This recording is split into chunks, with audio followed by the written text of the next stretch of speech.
This is 2170 roller printing machine. Its length is 2180 millimeters. Its height is 1450 metro. Its width is 2400 millimeter. This machine is suitable for small processing plants and entrepreneurs who have just entered the industry.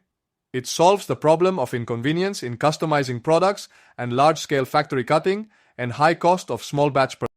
This machine is equipped with a control panel, integrated collector ring, air shaft rewinding and felt adjustment, rear delivery shaft, pneumatic pressurizing device, electric winding speed regulation.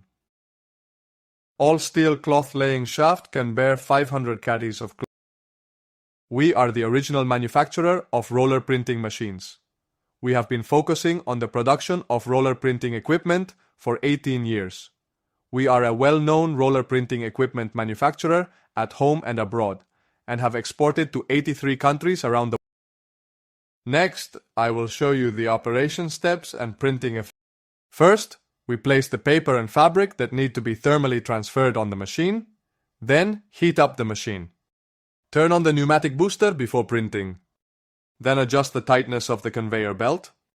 Then press the fabric on top of the sublimation paper and push it into the machine for heat transfer. Then, adjust the tightness of the torquer and the air shaft to keep the paper taut, reduce the wrinkles during the thermal transfer process, and improve the thermal transfer effect. Turn on the speed regulating motor of the paper collection shaft and prepare to put the waste paper into the air expansion shaft. The roller heat transfer machine meets the needs of large-scale printing with efficient production capacity and responds quickly to market changes. Secondly, it can achieve precise pattern details to ensure the clear presentation of complex designs, and the high-quality ink used makes the printing color bright and long-lasting, which meets the color requirements of the fashion industry. This printing method is highly adaptable and can be printed on a variety of fabrics,